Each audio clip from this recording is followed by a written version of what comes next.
ದೆಹಲಿಯಲ್ಲಿ ಇಂದು ಸಿದ್ದರಾಮಯ್ಯ ಹೈಕಮಾಂಡ್ ಭೇಟಿ. ವಿಧಾನ ಪರಿಷತ್ನ 4 ಸ್ಥಾನಗಳಿಗೆ ನೇಮಕಾತಿ ಬಗ್ಗೆ ಚರ್ಚೆ. ರಾಹುಲ್ ಗಾಂಧಿ ಜೊತೆ ಸಿಎಂ ಡಿಸಿಎಂ ಪ್ರತ್ಯೇಕ ಸಭೆ ಸಾಧ್ಯತೆ. ಹಾಸನ ಜಿಲ್ಲೆಯಲ್ಲಿ ಸರಣಿ ಹೃದಯಾಘಾತ.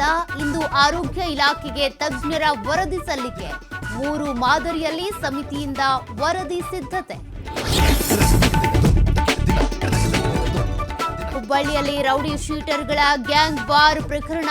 ಗಡಿಪಾರಿನ ಹಳೆ ದ್ವೇಷಕ್ಕೆ ಬಡಿದಾಡಿಕೊಂಡ ಶಂಕೆ.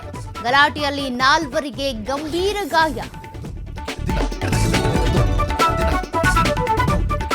ಮಹಾರಾಷ್ಟ್ರದ ಘಟ್ಟ ಪ್ರದೇಶಗಳಲ್ಲಿ ಭಾರೀ ಮಳೆ. ಅಪಾಯದ ಮಟ್ಟ ಮೀರಿದ ಘಟಪ್ರಭಾ ನದಿ ಅಬ್ಬರ. ನದಿ ಪಾತ್ರದ ಜನರು ಎಚ್ಚರಿಕೆಯಿಂದ ಇರುವಂತೆ ಸೂಚನೆ. ಪಾಕ್ ಚೀನಾಗೆ ಚಳ್ಳೆಹಣ್ಣು ತಿನ್ನಿಸಿದ್ದ ರಫೇಲ್ನ ಬಾಲ.